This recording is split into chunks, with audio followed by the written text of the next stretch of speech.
या एक बहू ने अपने ससुर को मजबूर कर दिया शादी करने के लिए।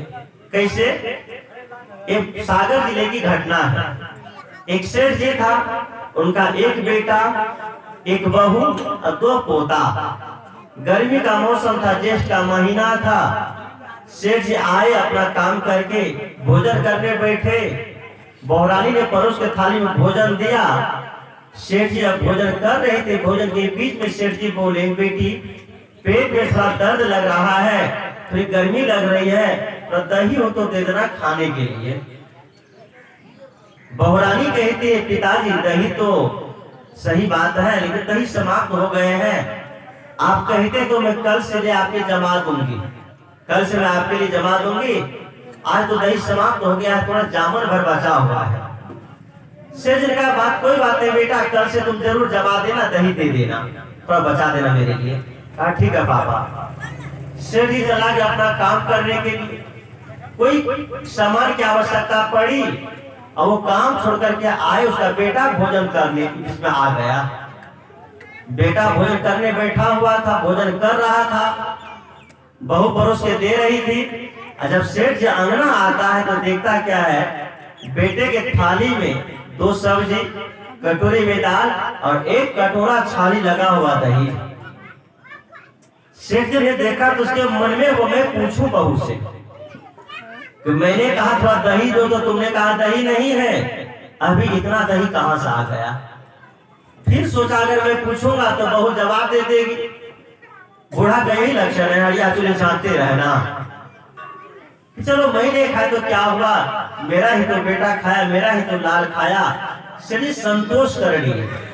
क्या कर लिए? वो संतोष कर लिए और चले गए काम करने के लिए। शाम को जाते हैं हाट, और हाट से आते हैं तो 5 किलो आम लेकर के आते हैं, मालदा आम।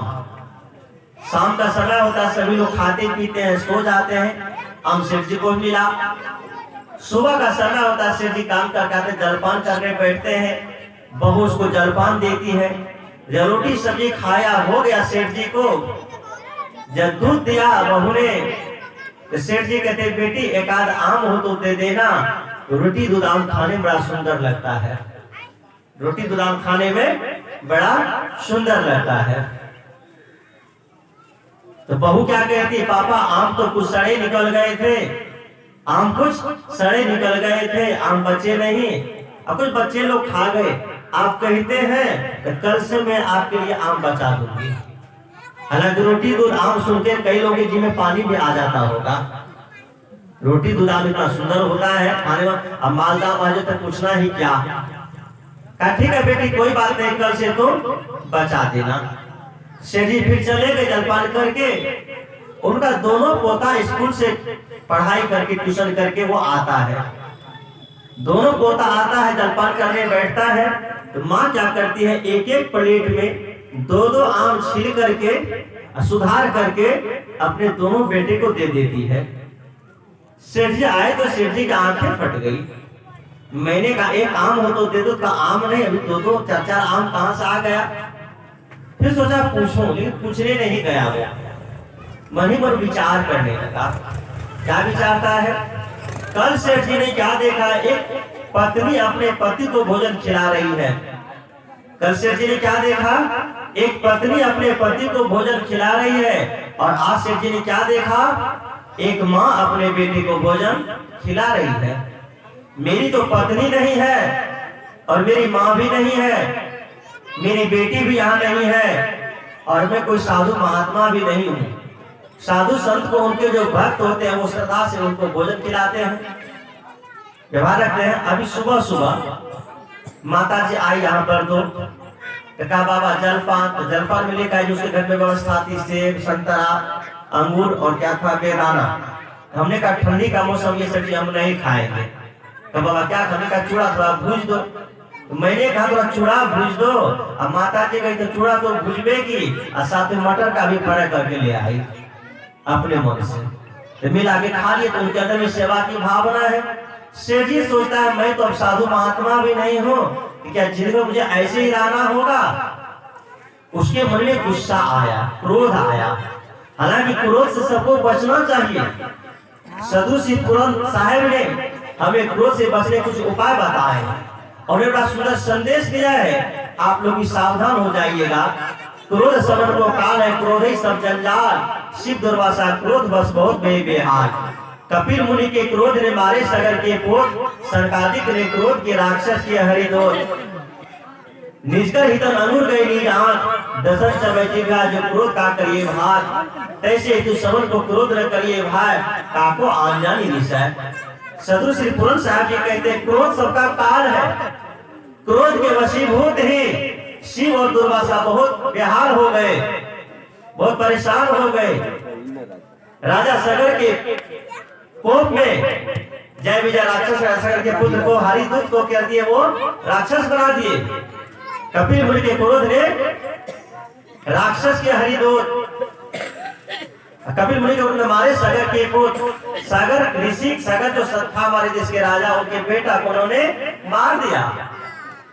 इसलिए क्रोध से उपाय क्या बताते हैं बचने का? जैसे आपके दांतों तली कभी कभी आपकी जीभ कुचा जाता है, आप कहते लाओ जी हथौड़ी, दांत को तोड़ के फेंक दो, जीभ को काट दिया है, घाव कर दिया है। नहीं, जीभ भी अपना है, दांत भी अपना ही है। जी दांत का भी प्रेम देखिए, जी को दांत ने काट दिया है। जब हमने भिंडी की सब्जी खाई, सहजन की सब्जी खाई, खेसारी के साग खाए, दांत में कहीं फंस गया, लसक गया, जीभ रानी क्या करती है? उसको निकालने में अपना पूरा समय लगाती है।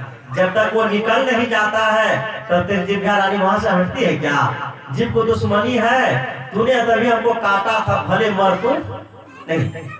साधु पूरन शब्द ऐसे ही जैसे जी को दांत ने काट दिया, लेकिन जी को दांत से कोई दुश्मनी नहीं है। ऐसे आपके घर में, परिवार में रहना कि किसी को नुकसान हो जाए उसको सह लो, प्रेम पूर्वक उसको जीवन में अपना लो।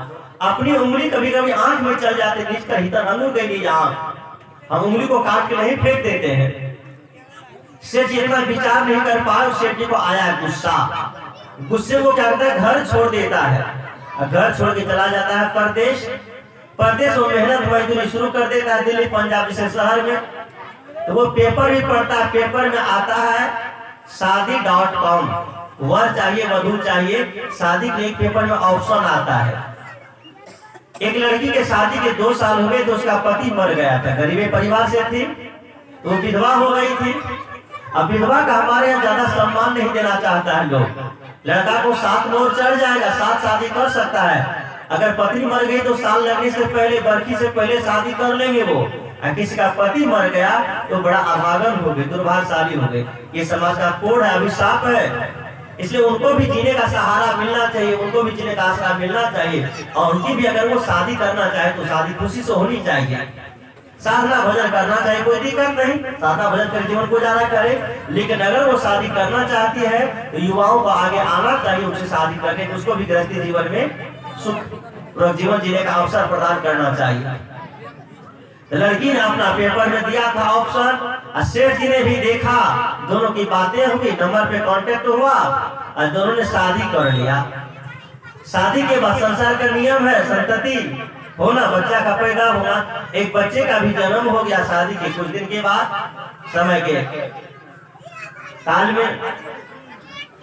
सेठ जी को घर का ख्याल आया, 30 बीघा जमीन था सेठ जी के पास। सेठ जी आते हैं घर, स्टेशन पर उतरते हैं, बेटा को फोन करता है, बेटा दौड़ गाड़ी लेकर के जाता है। बेटा देखा कि पिताजी के साथ में कोई महिला है, सोचा पिताजी को परेशानी होती, कोई नौकरानी होगी, नौकरी होगी, कोई होंगे। जब सेठ जी घर आए हैं तो लोगों की भीड़ लगी। 2 साल के बाद सेठ जी घर आए थे, गाँव आए थे, पूरे गांव में भीड़ लगी। सब लोग पूछे, मन में काना पूछी हो कौन कौन है, क्या है। बहू आई, बहू ने पूछा पापा ये कौन है। बहू का जाना तो जरूरी था ना। तो सेठ जी ने कहा बेटी तुम भी नहीं पहचानी, ध्यान से देखो तुम्हें कैसा लगता है, कोई और नहीं है बेटी, ये मात्र 1 कटोरा दही और 2 मालदा का आम है। क्या है ये? 1 कटोरा दही और मालदा आम है। 30 बीघा जमीन था सेठ जी के पास। अब 15 बीघा जमीन का मालिक कौन बन गया? उसका छोटा देवर, जो भी 6 महीना का, वो देवर बन गया कि नहीं बन गया? 30 बीघा में से 15 बीघा जमीन का मालिक बन गया वो छोटा देवर। क्यों? 1 कटोरा दही में, 1 आम में। उस दिन आधी कटोरी दही दे दिए होते उनको, आधी कटोरी दही दे दिए होते, एक आम दे दिए होते, आज 15 बीघा जमीन उसका छीना जाता, सेठ जी परेशान होता नहीं होता ना। इसीलिए जहां समता है, पक्षपात नहीं, कबीर देव ने कहा सब कहो कह लीजिए सांचा सब निहार, पक्षपात न कीजिए कहाँ है कभी विचार, पाछा पछी काने सब जग रहा भुलान, निष्पक्ष होकर हरि भजे सोई संत सुजान। पाछा पछी काने सब जग रहा भुलान, शांति से बैठो, अभी बैठ जाइए। बाद क्या कहा, पाछा पछी के कारण सब जग रहा भुलान, निष्पक्ष हो गया हरि भजे सोई संत सुजान। जो निष्पक्षता पूर्वक पक्षपात नहीं करता है, मैं मेरे की भावना नहीं रखता है, उसके घर में क्या होता है, शांति रहती है। और बहू और ससुर में विवाद हुआ, झगड़ा हुआ, 15 बीघा लेकर के ससुर अपनी जगह पर अपनी पत्नी के साथ रह करके जीवन का आनंद लेने लगा, और बहू अपना 15 बीघा लेकर के टेंशन का जीवन जीने लगी। क्योंकि एक भूल हजारों भूल कम है एक गली को सजाने के लिए, एक भूल काफी है।